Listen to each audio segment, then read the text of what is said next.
bring to our table tonight? Well, y'all know me. You know I like my my quality, my artsy kind of highfalutin Oscar bait kind of movies. So naturally, we're going to discuss a movie by the Farrelly brothers. 1996's Kingpin, which actually it does fit a theme with another with a film that actually does fit the description that I had. Since we're no longer doing double features, I still wanted to have my films for the month have a theme, and my actual birthday pick will be the standard Coen Brothers film. But I thought there are two comedies that came out in the mid to late 90s that centered around bowling that kind of fizzled at the box office and eventually developed pretty strong followings in the years since. One much more so than the other, and for good reasons too. But when they're both directed by brothers, they're both and they're brothers who are very seldom enjoyed by the same group of movie fans. So I thought that it would be kind of a fun pairing. But like I said, Kingpin came out in 96, directed by Bobby and Peter Farrelly, written by Barry Finaro and Mort Nathan, stars Woody Harrelson, Randy Quaid, Bill Murray, and Vanessa Angel, with some other interesting appearances as we go along. And so we'll go ahead and start with you, Brandon. Is this your first time seeing Kingpin, and what are your thoughts on it? Not my first time seeing Kingpin. I don't remember when I first watched it. I would say I was drunk when watching it, but that would be a lie. Though it probably would have gone down good drunk, to be sure. I don't know what to say about it, really. Other than I don't think it would hold up as well today. But you could say that about a lot of the Farrelly Brothers stuff. Right. I mean, still, it's all right.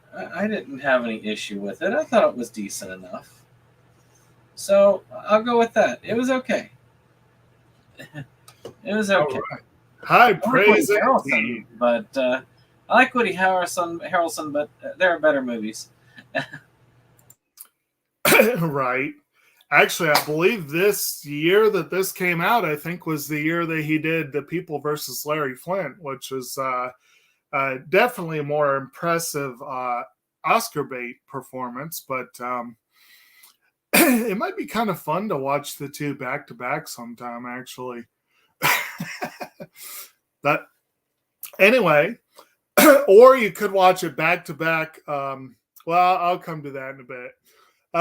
Dave, is this your first time seeing Kingpin, and what are your thoughts on the movie? It is my first time watching it. I remember hearing about it vaguely. Just never got around to seeing it. Didn't realize Bill Murray was part of the production. Of course, me thinking of Kingpin in the DC world. When I thought of this, I was thinking of it in relation to the DC world, but I guess that's. Are you saying DC or Marvel? The what was Daredevil Marvel? Daredevil's Marvel, yes. Okay, then yeah, because Kingpin was a enemy of Daredevil. He's also very well known as a Spider-Man villain, so that could be, yeah. Yeah, so I kind of like thought along the lines that this was like part of the Marvel universe at one point in time, so that was my mistake. So, but now having seen it, it wasn't bad. I mean, it wasn't good neither, but it wasn't bad. And I enjoy Woody Harrelson. more because of it. And yeah, Bill Murray was obviously at his dramatic best in there. And I don't think since this was done in the 90s, some of the things that they kind of skated over don't entirely hold up well, but I'm sure we're going to get into that later on. But that being said, it was entertaining, and I'm glad I was able to see it. So, alrighty. How about you, Tammy? Is this your first encounter with this film, and what were your impressions? I think it was a first encounter. I mean, every once in a while, a certain scene would be like, well, that looks familiar, but I can't say for sure if I've ever watched it. Maybe I did just see bits and pieces, at one time. So I'll just go with it. It was my first time. But, I'm not sure what to think. It was it definitely was humorous in lots of different ways. That was for sure. Um, Bill Murray's character was really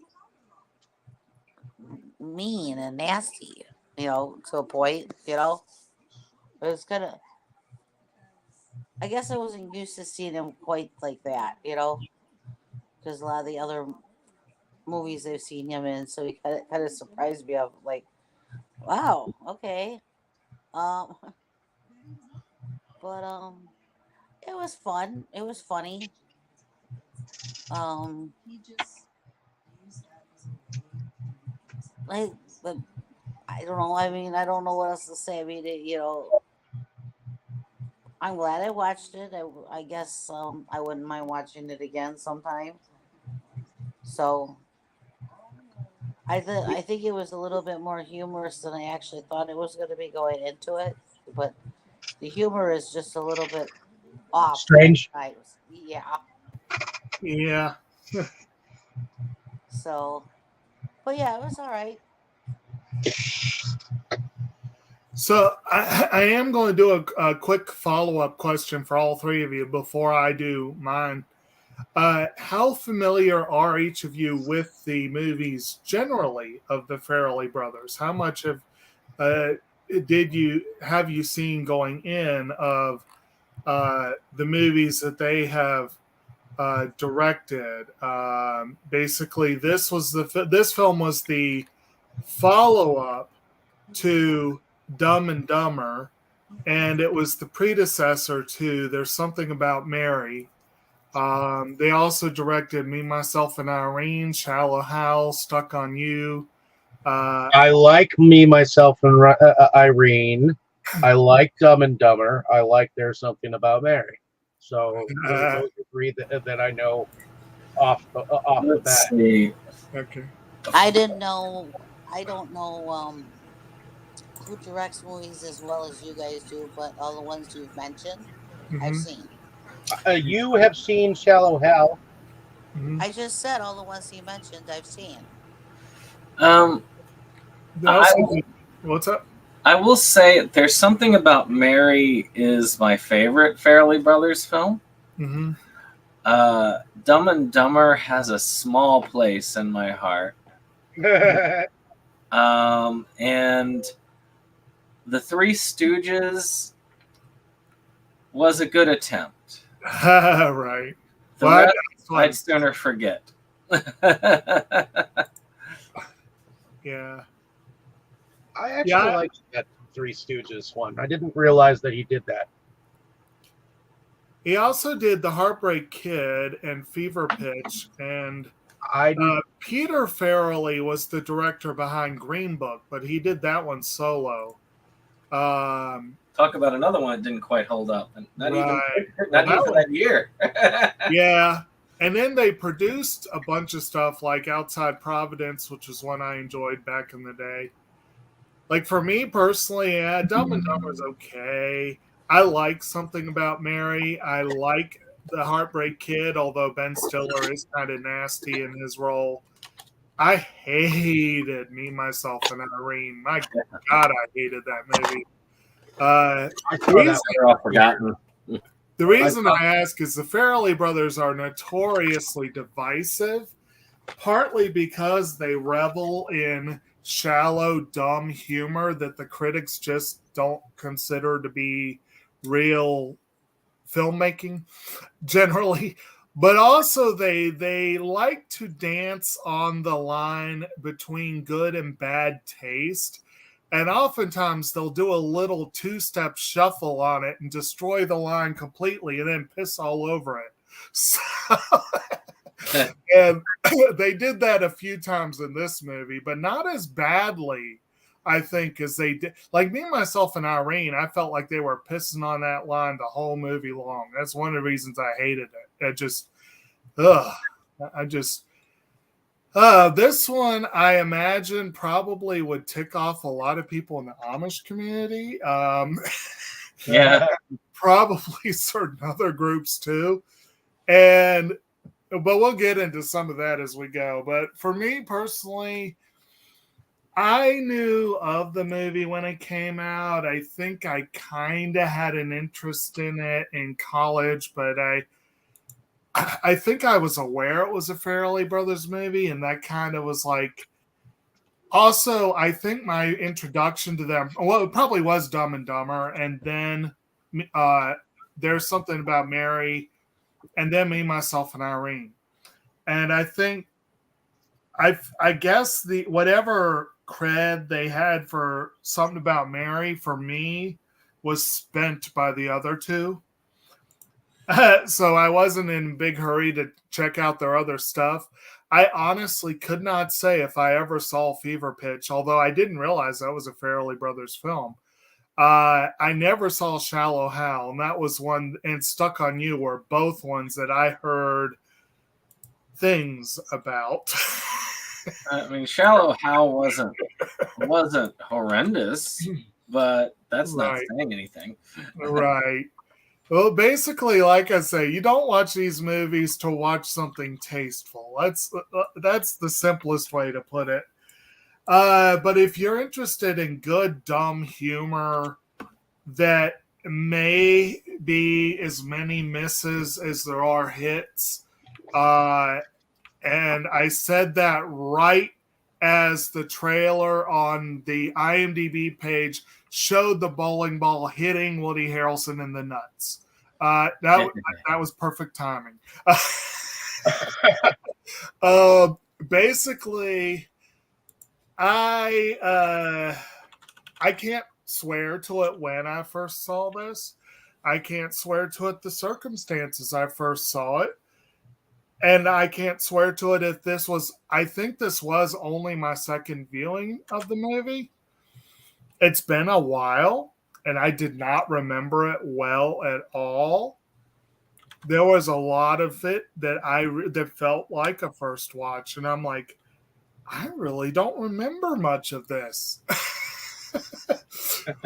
But you were drunk when you watched it, right? No, I might have been. And I might have, right, lately I haven't been drinking much, but to be honest, this one and the Big Lebowski are both. Big Lebowski, I can vouch for that one. That one works very well if you're drunk.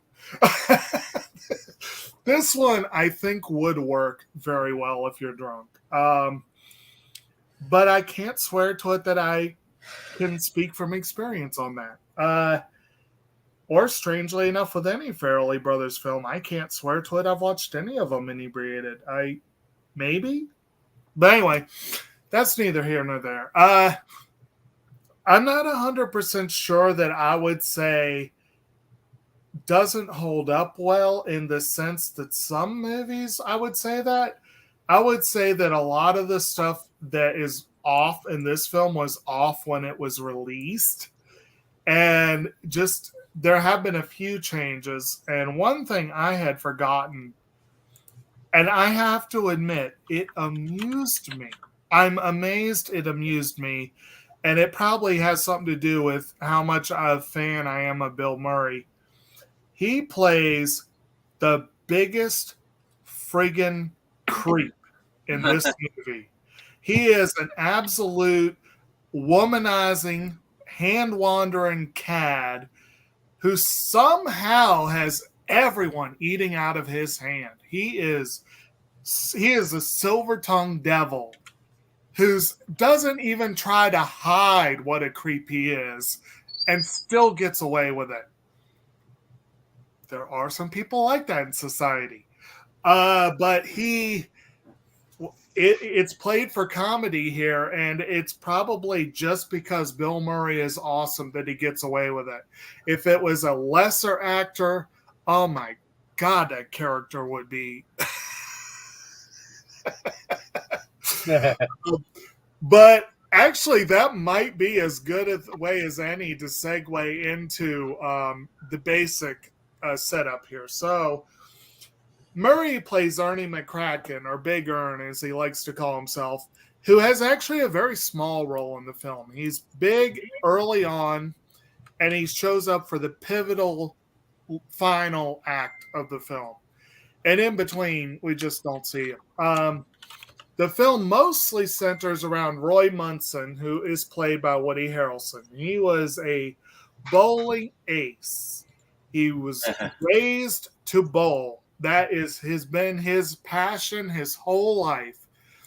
And in the late 70s, he was on top of the world. He actually beat McCracken at a local bowling tournament. And I think it was a state championship, right? Yeah. He grew up in Ocelot, is it Iowa? Indiana? Yeah. Iowa, I believe it was.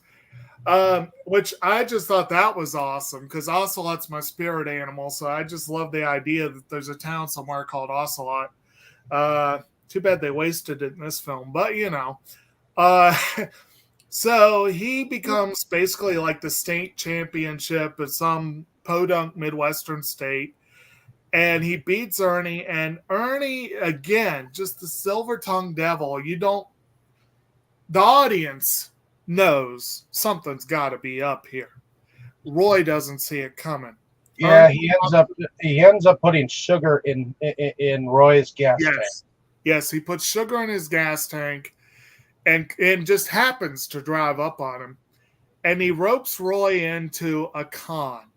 Basically, they go to bowling alleys and pretend to be salesmen and basically try to fleece the ignorant rubes in the local alleys.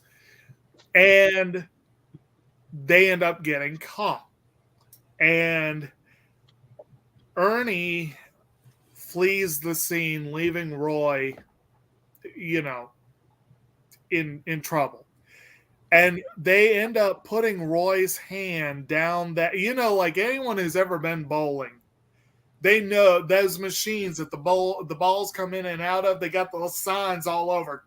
Don't get in your hand, So this movie posits that, yes, it would be a bad idea to put your hand down that thing. And I actually like how they flipped, if I remember correctly, they flipped straight from a shot of Roy getting his hand put down there to a shot of branches going into a wood chipper. Yeah. Yeah. Which is a nice work. You gore hounds out there, that's actually a nice workaround for. But when we later see Roy, it's 17 years later, he's got a beer gut and he is perpetually drunk and he has a hook for his hand. Which this is one of the areas where the Farrellys were going for some cheap laughs that just didn't make sense. Yeah, Roy's a drunk and he probably doesn't have the best motor control. But if he's had a hook for his hand for 17 years, he is not going to be wrecking every single thing he comes into contact with. He would know how to use that thing you would think. Well, and he's got a rubber prosthetic hand. Yes, he has a very, very cheap looking, and probably is cheap because he doesn't have the money to do much, except buy liquor. Like later, we see him clean up and he's getting rid of his liquor. Holy crap, he had a lot of liquor.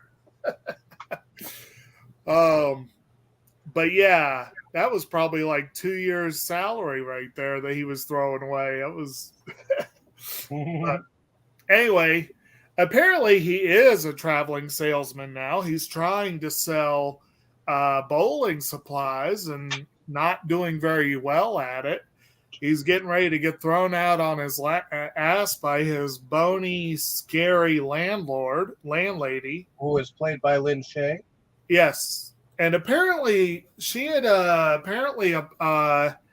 had auditioned for Dumb and Dumber, and the Farrellys didn't think anything of her. And apparently in this movie, she showed up acting the part of a chain-smoking homeless woman. Just showed up and in character. And they initially tried to have her thrown out because they thought she was just some homeless woman. And then when they realized it was an actor, they were like, okay, you got the part. But she and Roy come to an agreement at one point that leads to an interesting hallucination he keeps having for the rest of the film.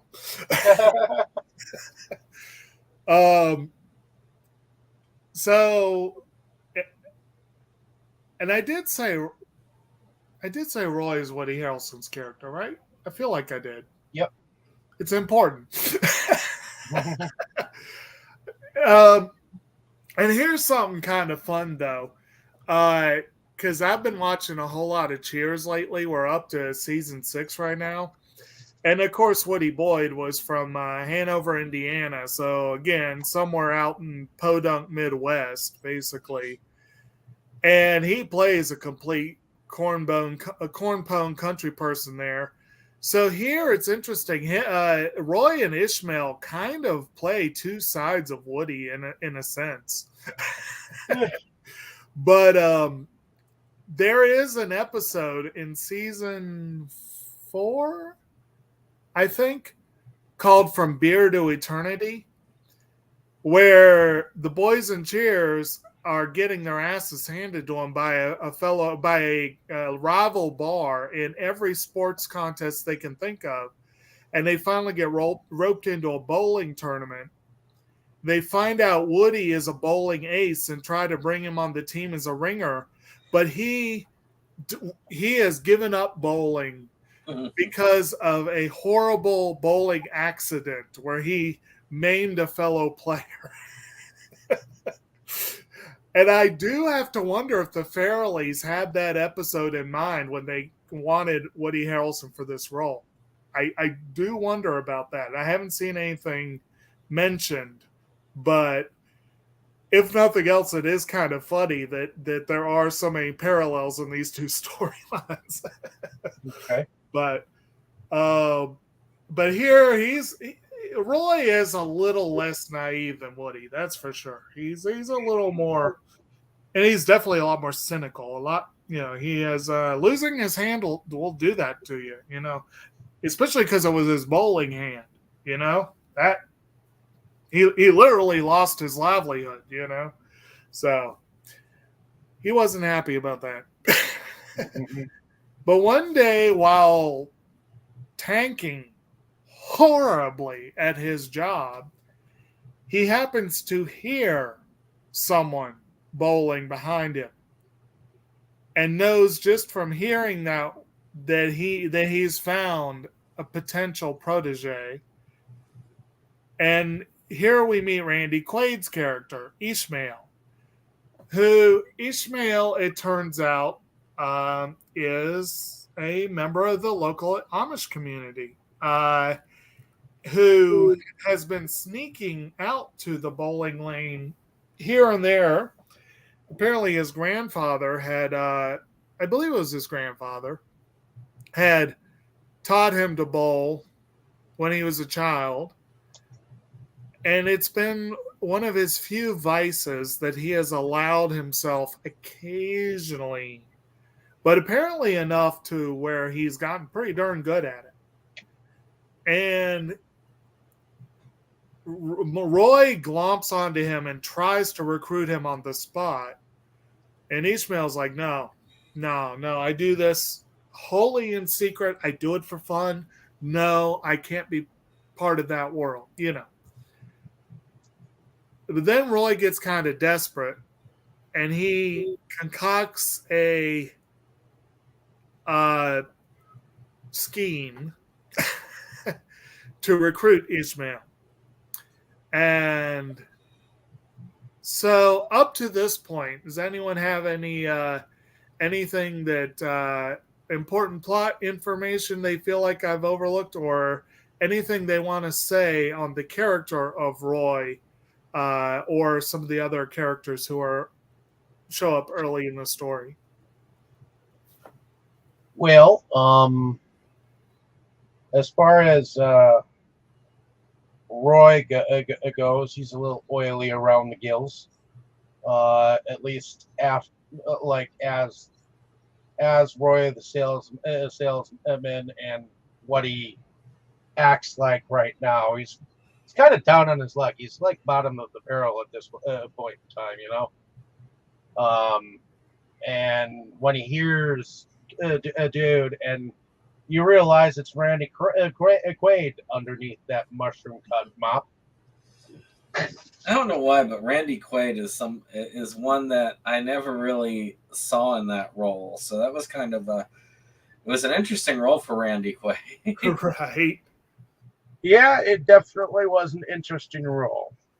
Right. I'm trying to remember who it was that they actually wanted in the role. I know there were a couple people who couldn't come in they couldn't come in because of scheduling or whatever. Supposedly Chris Farrelly was offered the part, but he had a contractual obligation to be in Black Sheep, so he had to do that one instead. Which is not a problem, because Black Sheep was great, and it's one of his better roles, but, you know, that would have been a very different movie. As it would have been some of the other first choices. Michael Keaton was considered for Roy. Jim Carrey was the first choice for Ernie. Nicolas Cage turned down the role of Roy. Those would have all been very different movies. Yeah. Stanley, apparently one of the people in consideration for him was George Clooney. And apparently, okay, this one's interesting. Apparently, and talking about things that haven't aged well, Michael Richards. Apparently, the Farrellys met with Michael Richards to discuss a role, and at one point, he excused himself to use the bathroom in their office, and several minutes later, they checked and saw that he had gone out the window. I just think that's kind of amusing, but anyway. It may be just as well Michael Richards did not end up in the film, but anyway. Evidently, they didn't. No one really took the brothers seriously. Well, I mean, again, at this point, they basically had Dumb and Dumber under their belts. I mean, you know, that it was pretty popular in some crowds, but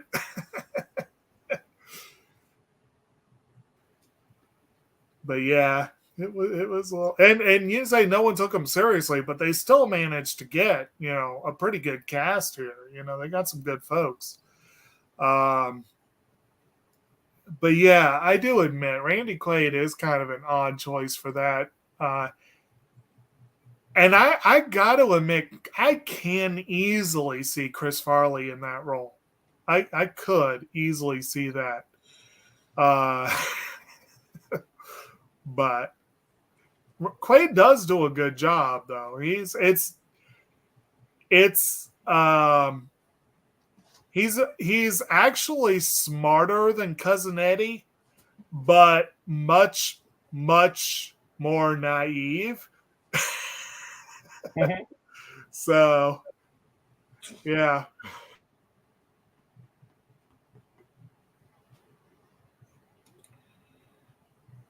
But anyway, I guess this is one of the parts where the movie probably went off the rails for a lot of people, because Woody Harrelson Roy puts on a obviously fake beard, a really fake accent, and enters the Amish community claiming to be one of their brethren from Ohio, I believe. And it does so to ingratiate himself to the family and try to get Ishmael to come along and help him out. And yeah, so we get to see I would argue most of the jokes on the Amish community are relatively mild. There's only a few that are particularly barbed, but a lot of people would probably still think like, yeah, do you need to go there? But then again, I'm sure a lot of people think the same thing about Amish Paradise, and I've heard that a lot of people in that community love that song, so I don't know. I'd be curious to think what they think of this movie, but anyway, but what do y'all think about those scenes? They held up okay for 1996. That's about right. I tend to agree. Yeah. Okay.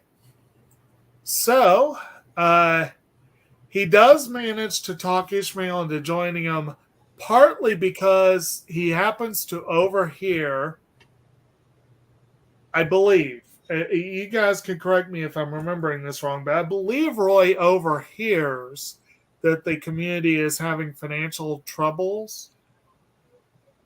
Or maybe they don't. Maybe Ishmael just makes this connection on his own, because Roy has told him that their big tournament he wants him for is a $1 million pot. Yeah, and I so don't think Roy knows at all about the fact that dude needs money. But yeah, it's the grandfather who actually tells Ishmael that they are in financial straits unless they come up with $500,000. Right. We're going to lose the ranch or whatever. Right. Well, basically, the community as a whole apparently needs about $500K, and oh, you're right. Ishmael basically makes that decision on his own. Roy is still working more for his own game. For his own interest, basically. I think he genuinely does want to see Ishmael succeed. Like, Roy is looking out for number one, but he's not a complete asshole. Like, he actually does. I think he does want to see Ishmael become the bowler he believes he can be, because he believes he can be a great bowler. He clearly loves the game, But yeah, at the end of the day, he is trying to cover his own ass, and but yeah, Ishmael basically is able to think on it and go, maybe I should do this. And so he ends up basically, they end up kind of hightailing it out of there. And somewhere along the line, Roy gets the idea that, hey, we need to run this con, which drops horribly because Ishmael doesn't know a thing about deceit. He's not at all good at those kind of things. But the guy that they're trying to con catches on, and he's like, you know what? You're just trying to make some money. Here's a game you can go to where you can make some money. So he gives him the address for this guy, Stan, who's living in this big estate. And for the life of me, I thought Stan looked familiar, but he's been in a lot of Farrelly Brothers stuff. I'm trying to think what else he's actually done. Is Rob Moran. He kind of looks like he kind of looked like Ray Liotta's younger brother, I thought. It was kind of bugging me. I was like, this guy looks... But that was the part that, again, could have been Clooney. And he has a very, very, very cute assistant, if you will, or arm candy, probably be the better way to put it. Claudia, who's played by Vanessa Angel. And she... Basically, they do this game where Roy and Ishmael, or rather Ishmael, does manage to win. But then they realized that Roy was going to fleece them, that he came with a bankroll of 100 wrapped around a whole bunch of play money. And they get really PO'd about it. And while they're getting PO'd, while they're getting ready to wail on Roy and Ishmael, the lights go out.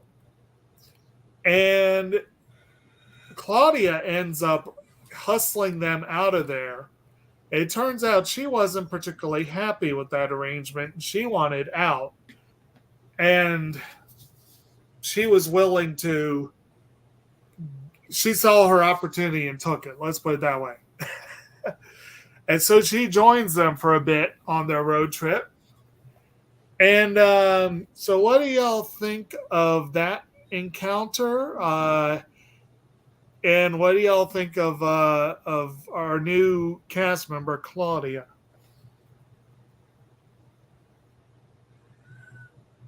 Well, I mean, she's a character that's pretty common these days, but I don't know how common she was in '96.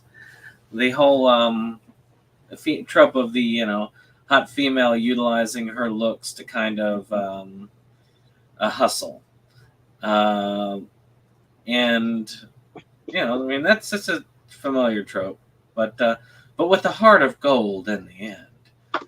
Also, the same trope, but I mean. It adds the female energy to the movie.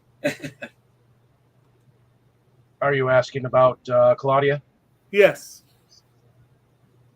I thought Claudia was trying to get out of an abusive relationship, and at the time that she went off with Roy and Ishmael, she didn't know exactly what she wanted to do and how she was going to separate herself from the whole fiasco of Stan. So she decided that she was going to help them go get to Vegas.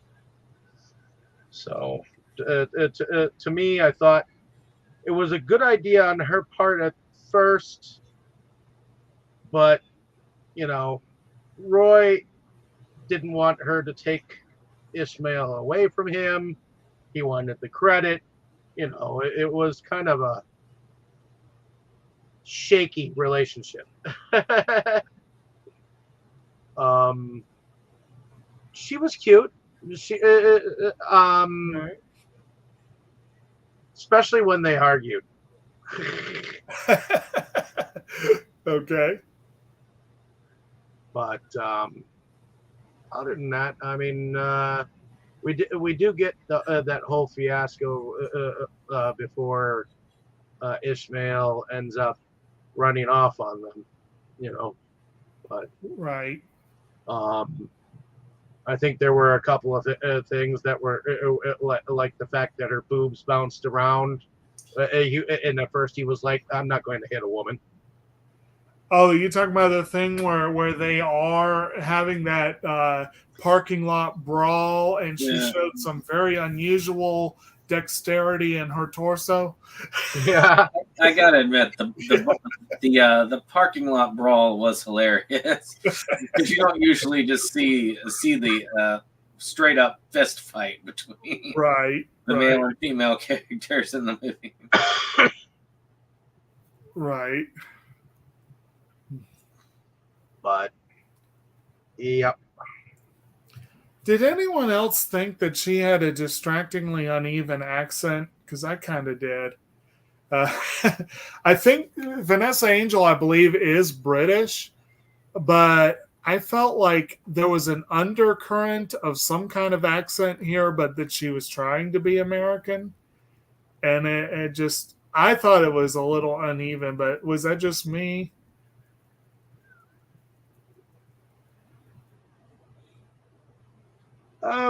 I guess I didn't know either way. I thought she seemed like she spoke a relatively straightforward English. I didn't realize she was British. Right. I didn't notice, but Okay. you know. I don't know. I did feel like she was kind of the weakest link of the main cast. I thought she was really cute, and I thought, like, there were times where she worked really well off of the main cast, but I mean, again, especially with Harrelson and Murray, they are both such great actors. Randy Quaid also, I wouldn't always call him a great actor, but I'd say he's pretty solid. So I don't know. I don't know. I felt like they could have had a stronger female lead, but I thought she was all right. I was just kind of curious what y'all, if y'all were in that same idea. I am a little disappointed now that they got discount Ray Liotta instead of George Clooney for that other role. That now I'm disappointed at that.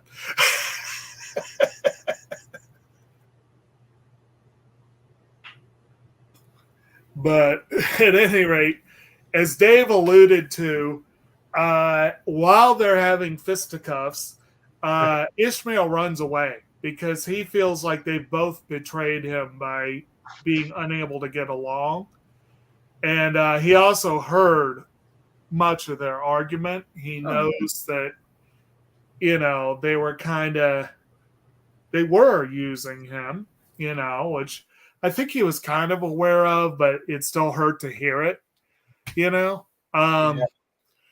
And so they end up putting aside their differences to go look for him.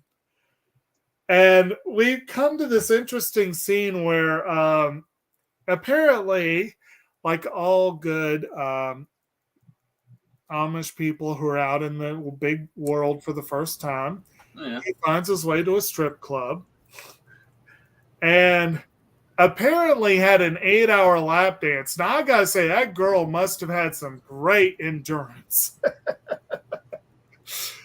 But this leads to this interesting thing where he somehow thought he was getting paid for that. Not really sure how he got that idea. Oh, yeah. But he thought he was getting paid to get the lap dances. Which I will admit, that's something that I would not say no to. Randy Quaid is good at playing dumb. Yeah. Well, like I said, here he's not a total idiot. He's just painfully naive, Oh, he's a total idiot at this moment. What's that? He's a total idiot at this moment to me. At this moment, yes. Yeah. So they rope him into working it off. So when Roy and Claudia relocate him, he's up on stage. And this is probably one part where, not to speak ill of the late Mr. Farrelly, this may be one part where it's good that he didn't get the role. Yeah. But not that Quaid is much better. But so that they find him, they get him to go with them, but he's in a tiff. He's not happy. He lets them know he's not happy with them. But they all, make up. They all figure out, okay, we're in this together. Let's work together. Let's stop sniping and infighting. Let's just eyes on the prize. We're going to Reno. We're going to win, And I honestly can't remember. I don't think there was a whole heck of a lot between there and Reno, was there? I don't feel like there was. But anyway, somehow Roy's rat trap car does make it all the way to Nevada. I said all the way to Vegas, but even further because Reno's on the western end of the state. Yeah. So they get there, and they're, of course, they get into the casino, and here we meet Farrelly regular Chris Elliott, who oftentimes plays very uncouth individuals, but here he's actually a little more normal than usual. He basically plays a gambler who, as they're walking by, he leans over to Claudia and why don't you blow on these dice, sweet cheeks, or something like that, and for what and Ishmael somehow takes that as an invite to throw the dice himself, which pisses the gambler off until he wins big. And then later he shows up in a weird, what turns out to be basically a fantasy sequence that Roy's having at the bar. That's pretty much it for Chris Elliott in the movie, but I think he had like fourth billing, which is kind of weird. But and we also run into our old pal Ernie McCracken, who it turns out had some sort of history with Claudia too, which Roy is not happy to hear about, of course. And he's not happy to see how glibly Ernie feels like. What was it he said? I think he said something like, I felt kind of guilty for the first couple of years. And then I thought, I guess basically he decided, no, I think it's all his fault. And he actually does get Roy wondering if it wasn't just, his fault for getting suckered by Big Ern in the first place. And we also run into Stan again, who has tracked Claudia down and forces her to leave, which, of course, Roy thinks that she's gone off with Ernie. Kind of messes with his head.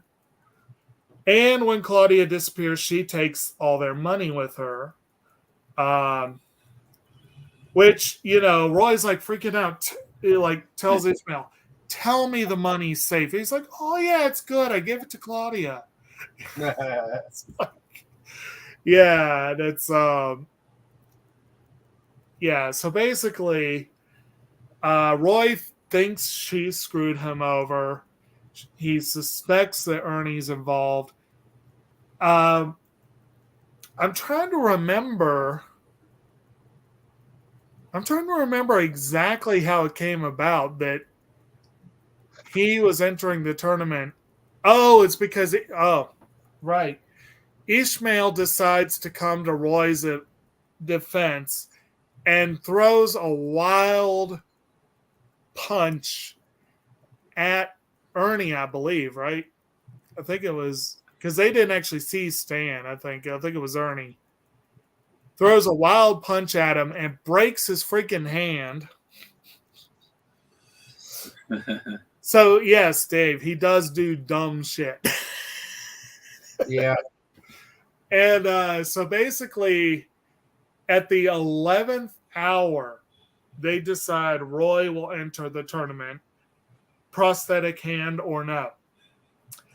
And he has to learn on the fly how to bowl at a competitive level with a prosthetic hand, which the movie has us believe is quite doable for a prodigy like Roy, I guess. I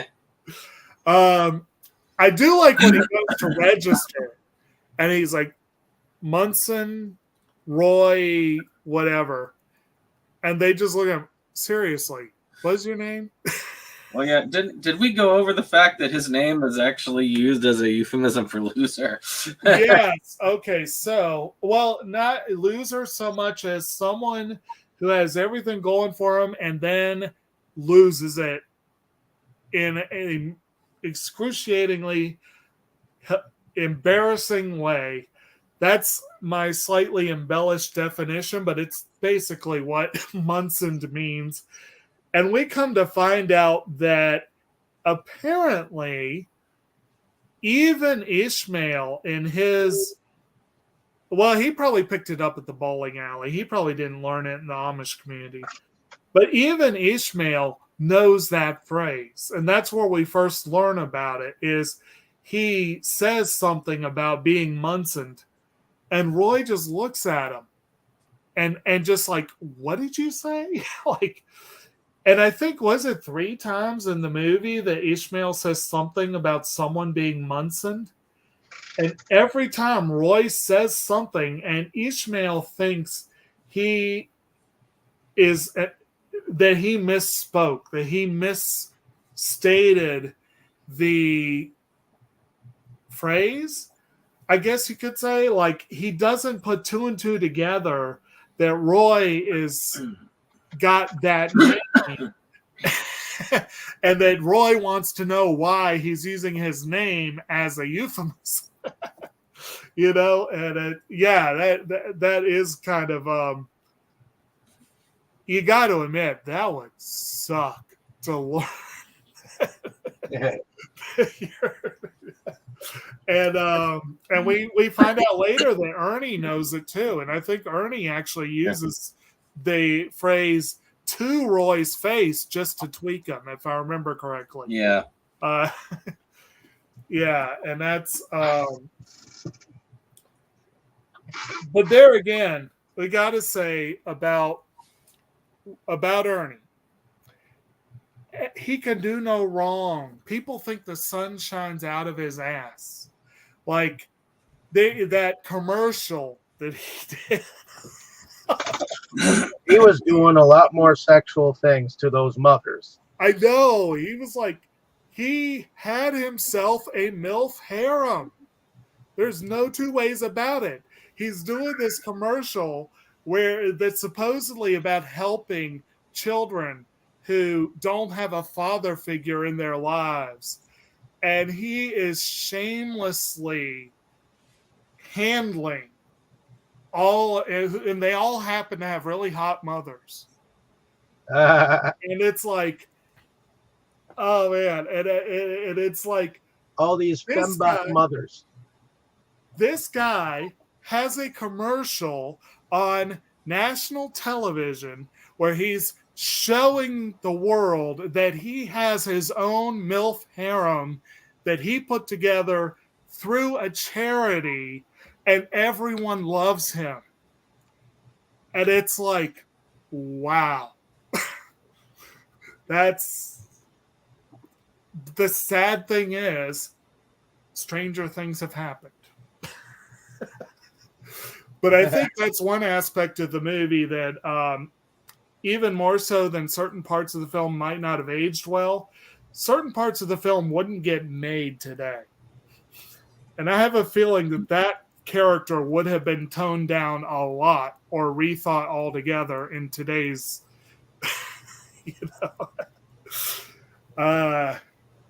it's interesting how these things work out. And like I said, it's a testament to Bill Murray as an actor that he can carry it off without feeling like a scummy creep. You know what I mean? Like see why people think he's charismatic, because he is charismatic. It's I don't know, it's crazy. He kind of comes unhinged during the tournament when it gets down to him versus Roy. He does that hair was something else. What's that? That hairpiece of his, where that kept going out, had wings. Yes, it had wings, and yes, it was. You alluded to you alluded earlier to Ishmael's Pageboy cut, and we haven't even mentioned Roy's comb over. This is a movie where the guys apparently had fun with bad wigs. Yeah. Yeah. In fact, actually, Murray's wig. Man, I can't go any further down this road. Anyone who knows me knows exactly what I want to say. I won't say it. Let's just say Bill Murray's character is not as far fetched as we would like to think. But he had, in the very beginning, he had that 70s show fro. As they all seem to have some sort of fro. Okay, we didn't really talk about that. How that tournament was at the end of the 70s, full disco era. Like Roy is decked out to the nines in his Saturday Night Fever threads. And I believe, weren't they playing some Bee Gees or something like that? Yeah, Disco Inferno. That's what it was. Yeah, they were playing some Disco Inferno. And I will say this for the movie. I'll go ahead and say, we'll get to it later, but I'll just point out I like the music overall. I think it was good. I did like the music too, especially when it came to the landlord and he had to like go down on her or whatever. They had, what was it? The Sound of Silence playing right during that sex scene. Is like, what the hell? Because they were trying to do a Mrs. Robinson idea, but I guess they didn't want to be that on the nose. And Tammy, the first song of the movie was Cat Stevens, and yeah, I immediately knew it. And she was like, "What? Did you see this already?" No, I just recognized the music. Well, all I had to do was hear the first two notes of it, and I was like, "Yep, Cat Stevens." And speaking of music, the bowling tournament is chock full of cameos. Most of them from the bowling world, and I'll be honest, I did not recognize most of them. But there were a handful of other sports figures there. But some of the commentators were actual commentators from the sports world, so some of them may have been familiar to certain viewers.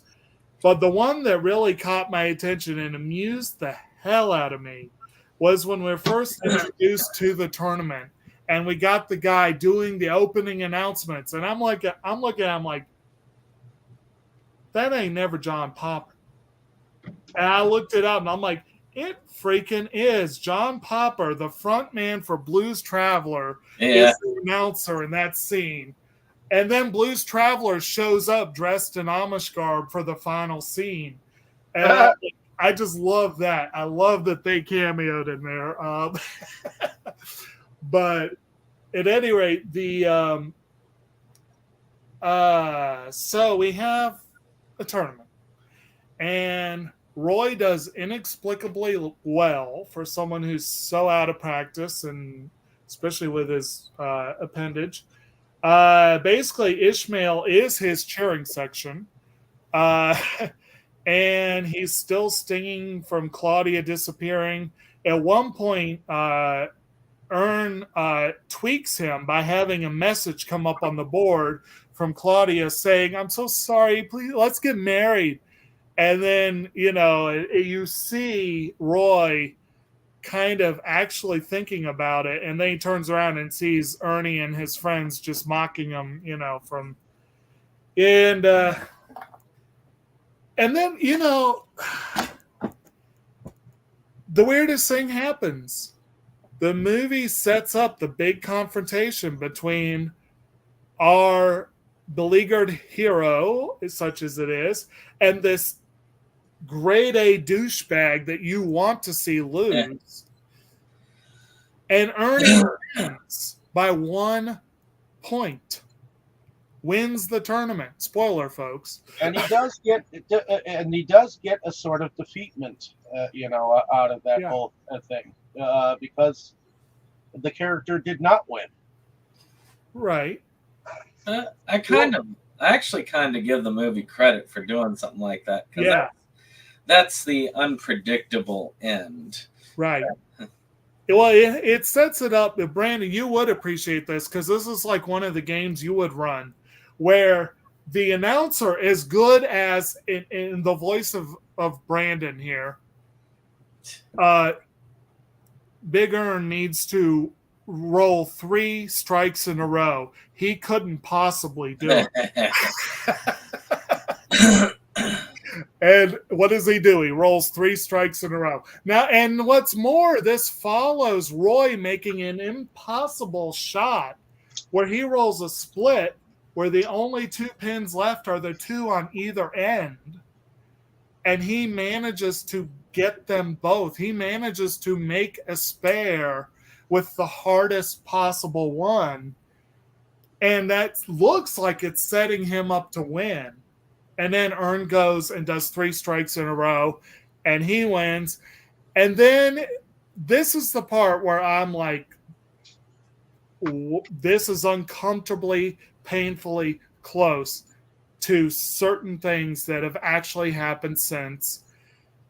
Ernie wins, and he straight up says, I can afford anything now. I am above he straight up says, I am above the law now. And I'm like, wow. I'm like, if this guy is on national television. I was not going to allow a guy with a hook beat me. What's that? He said, I was not going to allow a guy with a hook beat me. Oh, yeah. No, he said all kinds of unsavory things, but, obviously he was going to say that. He wasn't going And meanwhile, Ishmael has disappeared. His brother found him and dragged him home, basically. So Roy feels utterly alone and dejected. He's lost. Ishmael's gone. Claudia's gone. He don't know what's going on. He just sits there for hours. Everyone's gone. And then finally, he just starts screaming, And then he goes home. And I think it cuts to 2 months later, 1 month later, something like that. Something like that. And Claudia shows up on his doorstep. And here is where, again, He thinks it's the landlord at first. So right. He's kind of he's like, I'll get you your money tomorrow.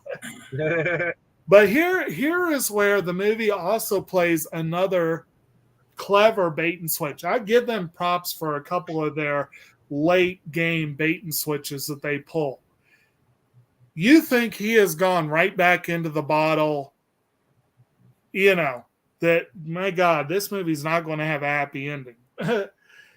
But when Claudia comes in, he is pouring all his liquor down the drain. And again, he had a lot. And she's like, oh, I brought the money back. By the way, we doubled it, and he's like, oh, well, that's great, but I don't really need it anymore. And he gave her a check, and she looks at it, and it's for $500,000. It's what he would have gotten from the tournament. And it turns out that I think it was Trojan Condoms, I think, has chosen him to be their spokesperson.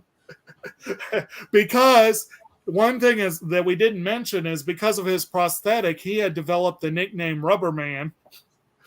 And so Trojan apparently thought that was good branding, which I can't dispute that. And his actually, another thing, if you look at it, his apartment looks a lot nicer than it was. Oh, yeah. Oh, he's clearly cleaned it up a little. And he looks cleaner. Like, he looks less disheveled, less, schlubby, I guess you could say. But basically, they decide to, she lets him know she's really sorry about everything that went down and what have you. And they end up, we end up going back to the Amish community where Ishmael comes in one day. What's that? Ishmael comes in from the fields. Yeah, he comes in from the fields, and his father is sitting down. He's like, your friends are here, Brother Munson and Sister Claudia, I think it was. And they apparently had given the money from the, which I did think was kind of a fun irony that I'm not sure how that would play with the faithful, that they're giving them a check from Trojan Condoms to save this community. But that's basically what they did. They gave them the money. And then, we kind of get our ending scene where there's a big celebratory party. And like I said, we got Blues Traveler playing music for this group of people who are not familiar with this kind of music. And Ishmael kind of gets them into it. And as the credits go on, they start, moving around a little bit and get more into it and what have you. One thing I did want to mention, one of the earlier Amish scenes where they did the barn raising. Yeah. And someone said it was mealtime, and he just left them while they were putting up they came to his table and were like, "Oh, we're all right." Yeah. Who does that? That was an incredibly selfish thing that he did, and it was not a good thing. That's he that was But anyway, that essentially covers the cast, and mostly it covers the plot, basically. Does anyone have more that they want to say? Specific scenes that we skipped over, particular characters that maybe they wanted to flesh out a little more, or what have you? Not that I know of anymore. Okay. Brandon, Tammy, anything? Oh. Okay.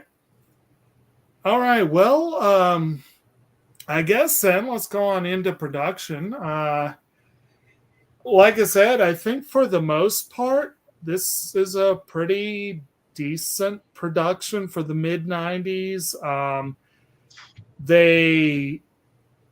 I feel like they did a pretty solid job with the different time periods in terms of clothes and that kind of stuff. We mentioned a little bit before the hair pieces. Ernie has a particularly interesting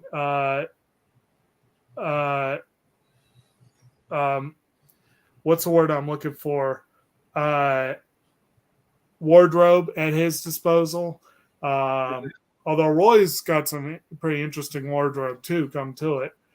But overall, what would y'all say about the production? Anyone have anything they really want to mention or to add or what have you? Tammy, we haven't heard from you in a while. What did you think about production?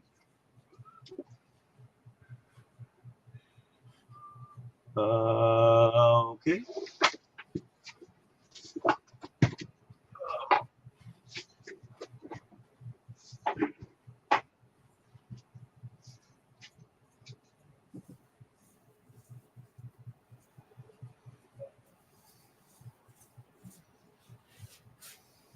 All right. I thought you were still talking about it. Sorry. What's up? I thought it was pretty decent. It was, he didn't have anything special effects really in it or anything. So, it was all the little extra things and stuff. I thought they did pretty good. It was like didn't have any like outrageous like that couldn't happen stunts or anything really. So Mhm. I mean nothing too bad. I mean you didn't see what happened with the hooves actually happened. So Right. he just heard it and Right. saw the aftermath of the hoofs. But Oh, the hooves. Oh, yeah. Where they took that giant horse and he was supposed to take the shoes off. yeah, and he took Oof. the whole hoof. Oof. Yeah. And they came back and said, "Boy, those shoes are really hard to get off." And it's like, well, Oh, that's a little bit more than a shoe. poor horse. Yeah. So Although there when you was, see, as for instance, so I mean, that's why it's like there were a few things that were really like, but not too off the wall. You know what I mean? So yeah. Like I Cupcake like the most. horse was initially like this really big, large horse, and then later Buttercup. Buttercup Yeah. ended up being like this small pony. Which really makes you wonder how much he actually cut off. And he must have just thrown away most of it because when he came up to them, he was basically holding the hooves. But yeah. Yeah, that was interesting. One thing I do want to comment on that I should have thought to say before, anytime you have a sports movie, you're going to either have to cast people who are actually really good at the sport, or you're going to have some really creative editing and use of body doubles. And from what I've been reading on this one, supposedly Bill Murray is actually a really good bowler.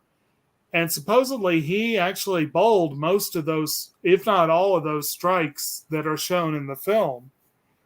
And supposedly Woody Harrelson is not a good bowler. So I didn't feel watching it, and I'm curious of what y'all think, but I didn't feel watching it that anyone looked like they were faking it. I think they did a pretty solid job of making these people look good. I thought it looked good. I thought it looked Yeah. for real. That's what I was seeing, as far as the production goes. It's like nothing really seemed like totally off the wall, Right. So that's definitely a good sign in terms of the production is the ability to fake sports scenes, bowling scenes, to the degree that they need to. Like I said, they didn't need to fake all of it, but to make it not look totally fake, So that was pretty cool. And then we already alluded to the music, and we mentioned a couple specific moments, but they do have a pretty interesting soundtrack here. We do have that Cat Stevens song, "Oh Very Young," "Disco Inferno" by the Tramps. I think we alluded to "The Sound of Silence" by Simon and Garfunkel. Yeah. That Blues Traveler song at the end is "But Anyway." Well, we've also got some Electric Light Orchestra in there. We got some Urge Overkill actually shows up playing the Star Spangled Banner at that one scene. We've got Thunderclap Newman in there. We've got Todd Rundgren. We've got we got Goldfinger at one point. So there's some pretty interesting singers and musicians scattered throughout, and overall a pretty good soundtrack, I think. I don't remember if there was much in between music. Actually, come to think of it, I forgot how much the Farrellys love. I mean, how much they love Goldfinger, because if you think because Something About Mary also was pretty heavy in the Goldfinger soundtrack. Freddie Johnston did the original music, but honestly, I don't really remember it. It didn't make as big an impression on me as the Found music did. But I will say that Hang-Ups with Superman was big at that time. That also tells you about what time that was doing, because right. that thing was all over. I mean, Tony Hawk's Pro Skater brought it back. It was big. Mhm. Yeah.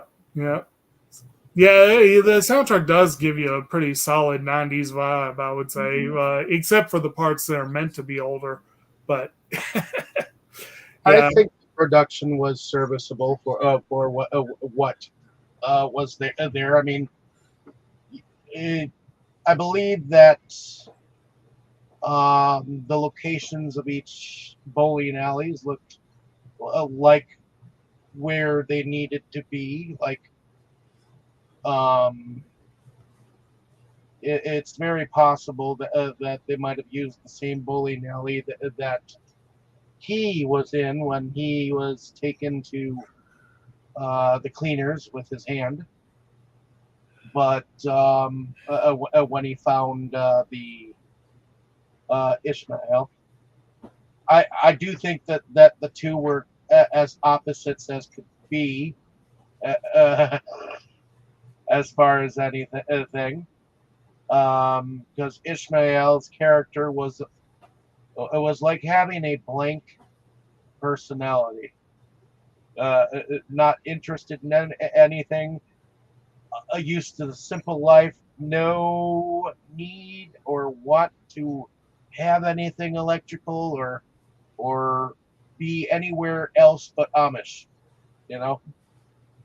So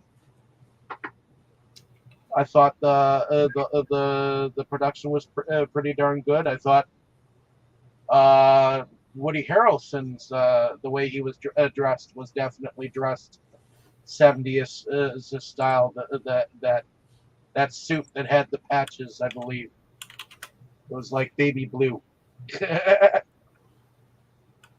But I always remember people like, my mom used to go bowling. So I always remember people at the time when I was a kid having like really weird like shirts for their bowling teams and like, you know, so to me, if you've ever seen the way Kramer dresses on Seinfeld, that is whoever you would see in bowling alleys. well, yeah, I just always remembered, and there's been other movies too with people with bowling, and they've always had the weird bowling shirts for their team and stuff. That's why I thought, like they were saying, the the dress seemed to fit the eras, the different eras and Oh things. yeah, I think so. All right. So, are we? Anything else anyone wants to say on production, or is it time to move into favorites? I think it's time to move into favorites. What song was the song that was playing when they first at the end, when the competition first started? When the competition started, Yeah, let me see. as I know the song, and I just couldn't remember any who did it or anything because I knew the song as soon as it started. Okay. Looking, What's that? I said looking. Well, if these are mostly in order, the one they have right after the Star Spangled Banner is Rock and Roll Part 2 by Gary Glitter. And then they have Showdown by Electric Light Orchestra. In Maybe Your it was Eye. Showdown Yeah, because I could know be. ELO. Yeah. I know ELO music, so that's probably the one I was thinking of. Okay. Good Because as deal. soon as it started, I was like, okay. And we just did Xanadu with the other group, so they had a lot of ELO in that movie. Ah, So that's probably why it just clicked. I know this band. I know that, good deal. Hmm. just was All righty. curious. Right. Yeah, and I had a similar but anyway, like I said, is that one that Blues Traveler played. That song was everywhere in the late '90s. I heard it all the time, and I I had forgotten about it. Like when I think Blues Traveler, I think Runaround, and I think Hook, and I think The Mountains Win Again. Yeah. And that's mainly what I think about. I probably heard Bud Anyway when I heard them live, but I can't tell you when I've heard this song since then. And I'm like, this is so familiar. What's this one called again? And yeah, that was kind of fun. But but anyway, we'll start with you, Tammy. Do you have let's say we'll do your favorite line or scene, favorite character, and I guess whether you are a bowler. I've gone bowling at times. Never was very good at it. It was okay. You know, I could do better than throwing gutter balls. So, but I That's had good. my wrists. I have very small hands and very small wrists, and if I didn't have the brace on, then I had a really hard time with it. So I had to make sure I had the one of those like a brace thing that they got. So then if I didn't wear that, I didn't do very good at all because my wrist would turn right away with the ball, and then it would not go where I wanted it to. Favorite character, I'd say oh geez, now the name just the Amish dude. Ishmael. Ish, yes, Ish. Ish was my favorite character because he just was he was so naive about everything. So because of that, there was so much humor because he was so naive about everything, you know. So I liked him. Sounds good. And because he was so naive and so innocent too, and it was just like, you know, the stuff that everybody else pulled on each other and everything was like kind of typical for their character, you know. But him, it was just he was, you know, clueless. Not so much stuff. It was, you know, favorite scene. Yee.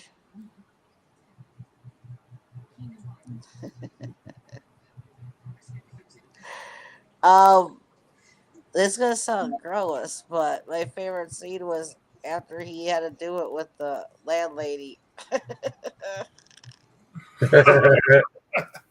Okay. And you know, and he's getting sick, and then you see her dressing, and then she does her little thing with her tongue. Well, yeah, you can see her varicose veins in her leg, and it's like, ugh. And then she does the tongue thing, and it was just like, oh. And then he keeps getting images of that throughout the entire film, so it's like, Right. Did you guys let the DVD run all the way to the end?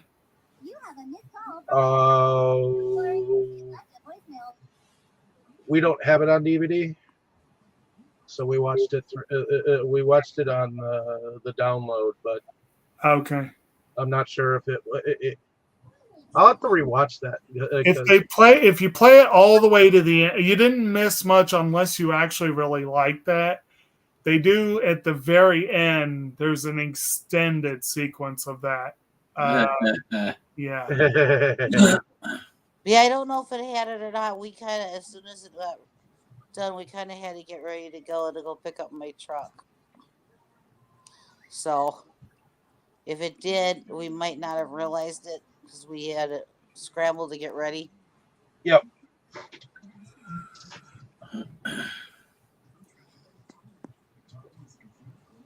So, well, that's it. That's it for me. Okay. How about you, Dave? Favorite quote is when Roy goes, "Morning, I hope you don't mind. I got up a little early, so I took the liberty of milking your cow for you." and in a little bit, Mr. Borg, he says, "We don't have a cow, we have a bull." And I'll brush my teeth. yeah, you left out the visual gag there where he has a bucket full of milk and a milk mustache. Yeah. Oh boy. But I also think that the kind of sex scene between him and the landlady was probably one of my favorite scenes. Besides the fact when he actually pulled at the tournament the first time, his rubber hand went down the lane and still got him a strike. Okay. Those are my two or three favorites. Besides the one that Tammy mentioned earlier, where he came outside with the hooves. Okay. All right. And the fisticuffs scene with him and Claudia. That's another favorite scene because he's having a fight with some of them knockers, you know. Right. He's getting knocked around a bit, right? All right. Quite literally. And are you a bowler, Dave? I am a bowler from time to time. Not a huge one, but I know my last job gig, we went out a couple of times bowling. Me and the coworkers. Good deal. So I also did some bowling in Special Olympics at one point in time. All right. And how about you, Brandon? Well, I'm not much of a bowler. I have bowled. I'm terrible at it. But I have bowled. As far as favorite scenes, well, I like that part where he goes in and says, "Look at all the athletes," and of course you see the typical bowlers there. And then, of course, I also like that part with Blues Traveler at the end when they're singing in the Amish garb. Right. But favorite character,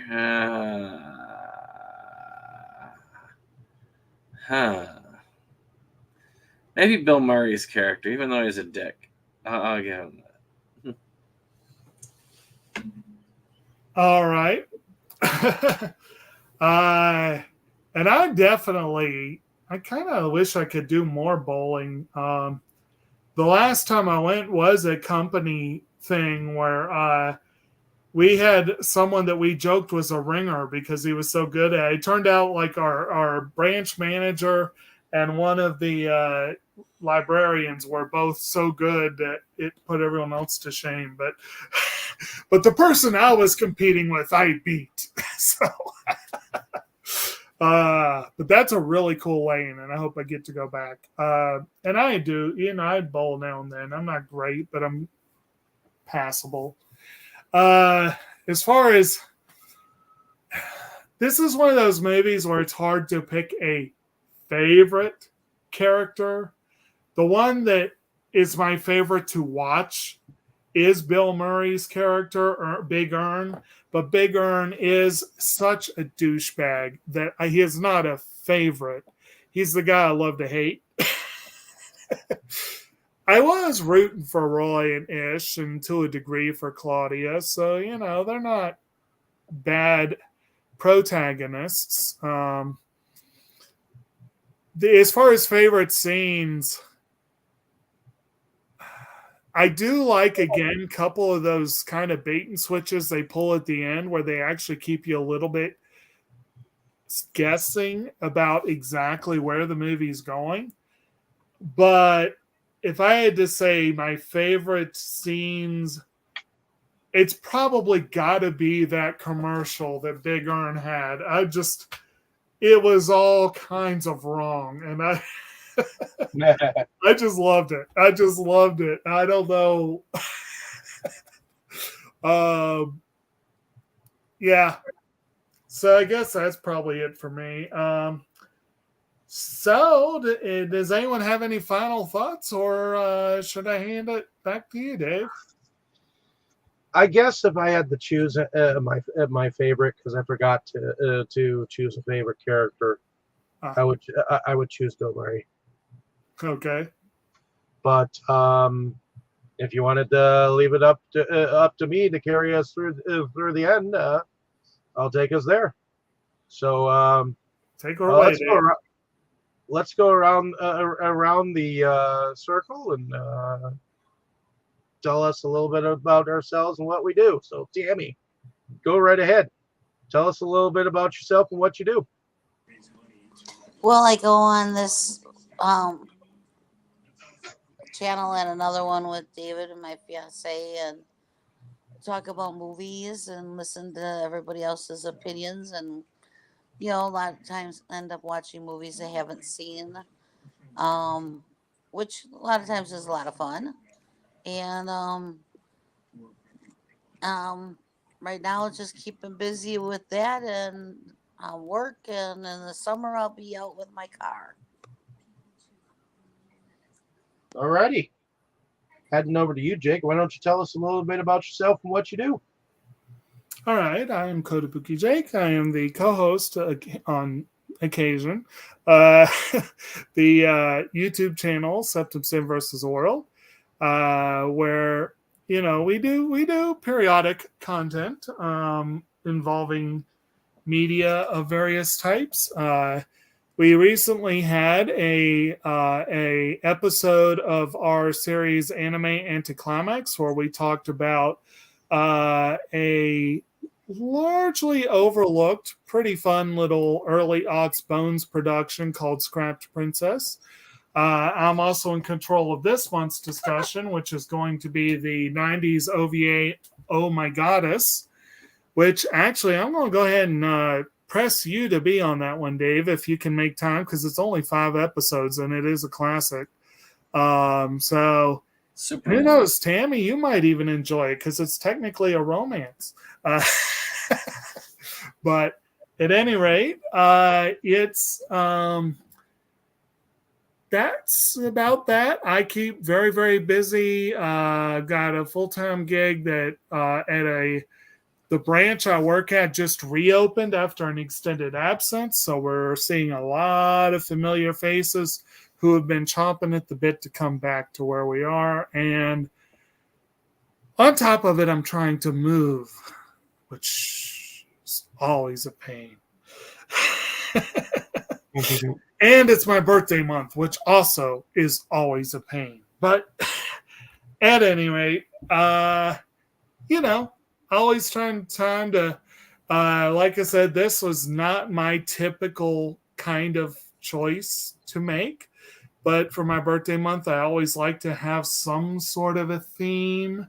I decided to go with mid-90s bowling comedies, which is a weirdly specific theme that, strangely enough, can be a theme.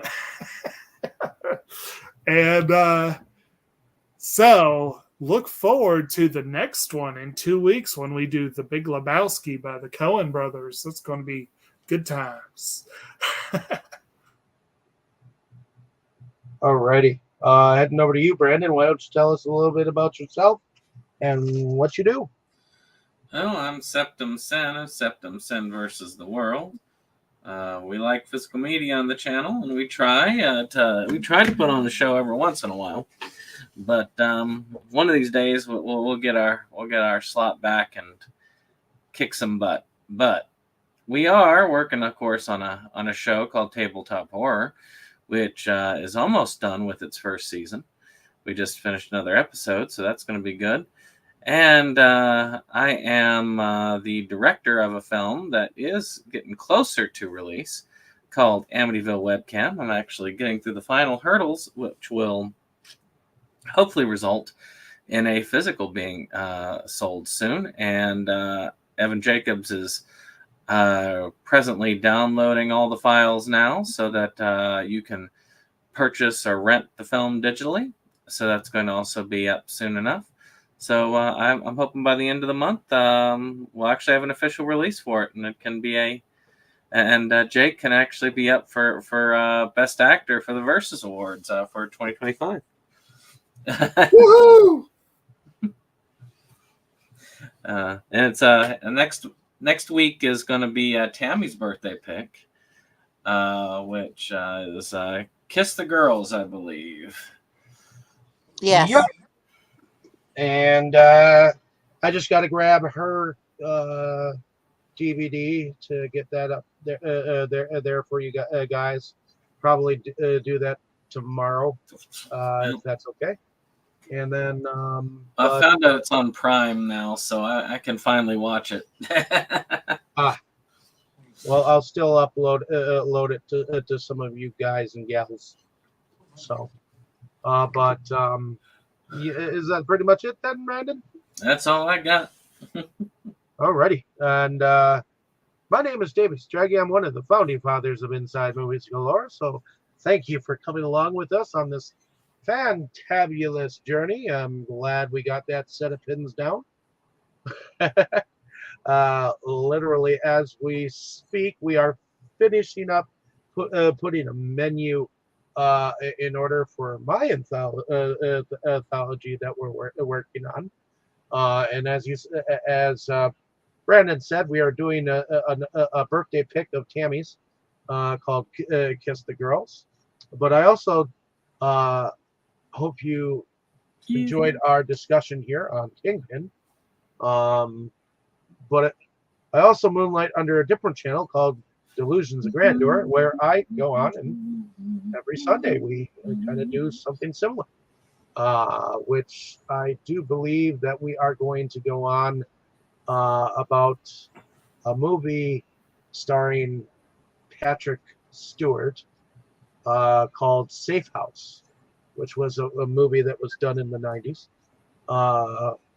which I liked when I found out about it. I had it on VHS at one point in time.